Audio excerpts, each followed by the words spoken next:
Use it at the start. Anyway, when I start cooking, I might have to put it down. But when I do a cookbook with, or just recipes in any of my other books, I usually get them from eating out or eating at my friend's house, and then I'll Michelleify the recipe and put it into my cookbooks. But this time, I actually worked in reverse. So I looked at my nutrition, all the things that I eat, and then I made my all-time rock star list of superfoods, which there was two elements to that. One is the food had to be jam-packed full of nutrients, so that's how they got in the list. And then the other part of it was it had to be accessible, so I didn't want to have to schlep across to Nepal and have my goji berries blessed by a Tibetan monk and be charged $500 for the experience. I needed to be able to know that I could rock down to my supermarket and they'd be there and accessible. So that were the two ingredients, elements to my superfoods list.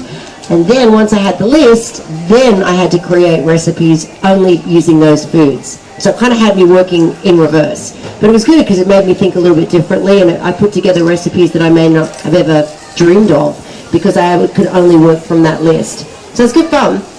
And this particular recipe is in the book, and it's basically my brown rice, mint, and cherry tomato recipe. And while I'm doing it, it's actually, I'm clearly not a cook or a chef. I'm a PT, let's face it. But I like to cook. I do a lot of it at home. I really enjoy it. A lot of people say, oh, what do you do for downtime? I like to cook, and that's why I'm really into it. I'm a bit of a foodie. I actually do go out to restaurants and, have great, beautiful meals, and I enjoy doing that. But of course, that would be my treat meal. Like people say, oh, do you eat McDonald's, or do you eat fast food, or do you eat, chocolate? Well, the answer is yes to chocolate. But, my idea of a treat meal would be to go out and have a really nice meal at a restaurant, glass of wine, and maybe have the bread, and maybe have some dessert. But that would be my idea of a treat meal. And I'll always set myself up for success. I'll train, as I do virtually every day, and I'll eat clean throughout the day, and then I'll go into Saturday night out for dinner with some friends and enjoy it, not beat myself up over it or run a guilt trip over it. Get up the next morning and get back into it again. So no beat ups, but I do enjoy eating out. That being said, I think if you want to get a handle on your health and on your fitness and on your nutrition and even on weight loss, if that's your goal, then you've got to get handy in the kitchen. These recipes are dead easy. I make sure that they're easy, and it really is just about having the food close to hand. So with that being said, this recipe is actually, like a lot of them are basically chuck it together. That's my style, and that's pretty much how this one would work. I might go a little slower today because I'm going to talk you through some of the kitchen equipment that I use that is here available at Big W, and that I put out in my new kitchenware range, which is kind of cool. I'm pretty excited about that as well. So let's get into it. So this is my brown rice, cherry tomato, mint salad.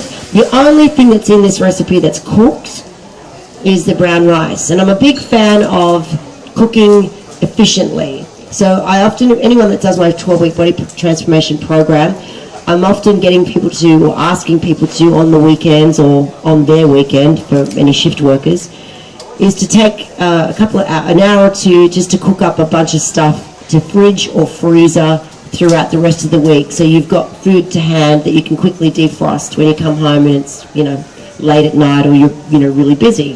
So, for example, with this particular recipe, it's got cooked brown rice. So I might get you to do like a bunch of that on the weekend, put it in the fridge, and then throughout the week you can use portions of it in salads or with other meals. And it just saves time. It's a total time saver. All right, so let's get into this. Now I'm going to start by using my scales. These scales are off the hook. Look, I just have to put it out there. They're crazy. So not only do they weigh the food, but they tell you how many calories is in it, how much carbohydrates is in it. I know you're going, how does that work? Same, so did I. Protein, fiber, cholesterol, salt. I think that's enough. So, how it works is there's a code. So when you buy the scales, there's a little booklet that comes with it. It's all laminated, so if you spill something on it, it doesn't matter. And in the code, you put your food on the scale, and you put your code in, and it will tell you. And it's all under the Australian guidelines, so it's all official and kosher. and it covers all bases. So it really helps you if you are trying to keep, a bit of an idea of your calorie intake, or even anyone that suffers from high cholesterol. These would be great scales for you as well. So let's get started. I do need an empty bowl for a second, so I'm just going to pop that in there. A sec. Stick him on, and then press on. Okay, so I'm going to do my rice first.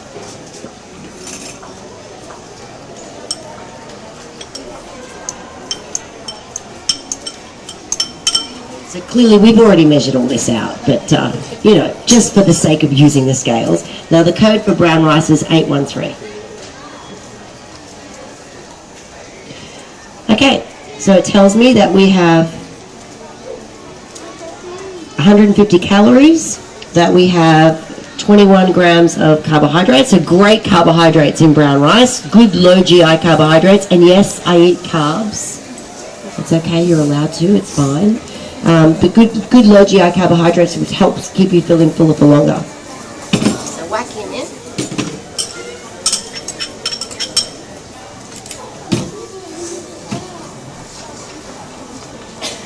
I know, it's fine. Yeah. All good. Alright, cherry tomatoes.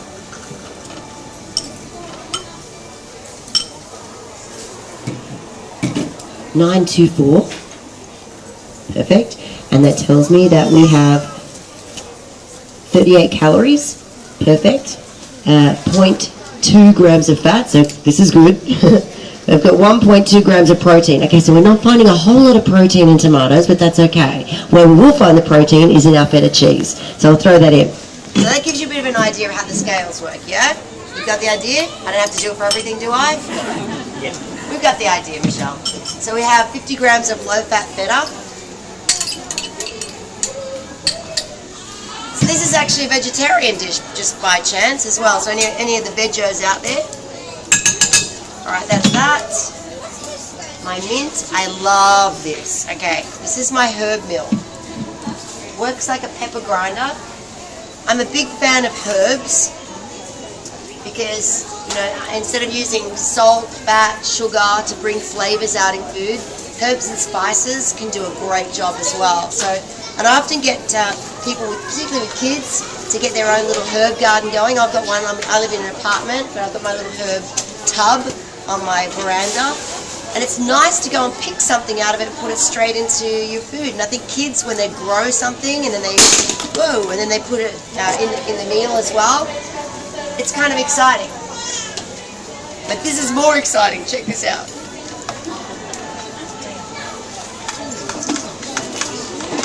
How cute is that? Never do you have to stand there and chop herbs again. Just stuff them all in there and away you go. Perfect. Okay, so we've got mint. Lovely. Alright, so these are my choppers, and there's a couple of different blades with these, all different shapes and sizes. Anyone that likes to cook stir fries, that's me, yeah? The main time frame or the main time killer in a stir fry is all the chopping, right? So this helps. Also with this, I like getting kids involved with cooking. Research tells us that the more involved we get kids with cooking, the more likely they're going to eat it. I can see all the mothers going, oh my God, my child in the kitchen, are you kidding me? But letting a child loose with a sharp implement, not always good. This, they can chop.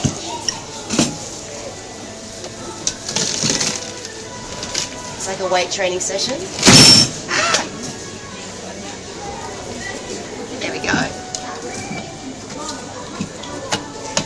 Perfect, okay. So I'll probably do a few more, but you got the idea.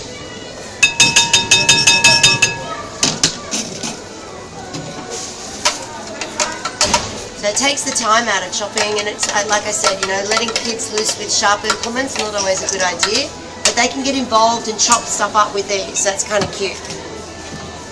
Oh, just while I'm here, these are my collapsible measuring cups.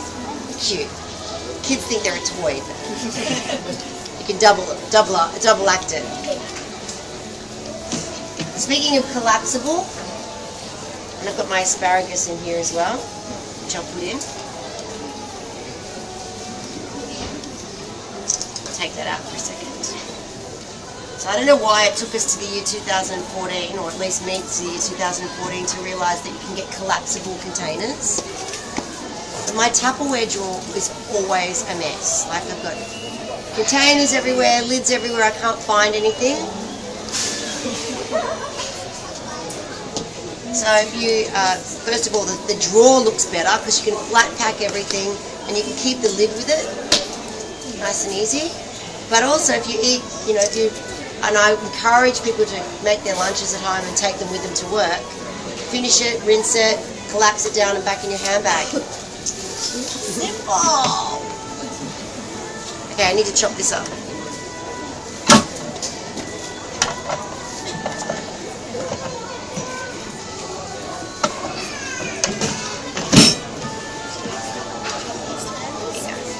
You get the idea, yeah?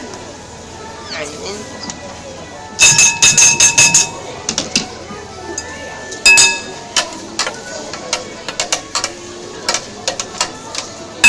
Right. The last little bit to go in is a little bit of oil and a little bit of vinegar. Now, oil is fantastic for you. It's great for skin, hair, nails, but it is pretty full of calories. So one way that you can sort of get it spread through a salad is to mix it. 1 part oil to 3 parts. Oh my God, that's not so. It's like a nightmare. To 3 parts vinegar. And the vinegar just gives it a nice flavour as well. But then that way you can run the oil through the salad better, yeah? Sometimes I'll use a spray as well if I'm cooking with it. Just so that you're not slopping oil everywhere, which, like I said, it's good for you, but it is full of calories. So you just need a little bit. I can smell this. It's the mint, really. The mint's what makes it. A bit of pepper. And I'm done. So, like, I took a little bit longer because I was trying to do the little demonstration.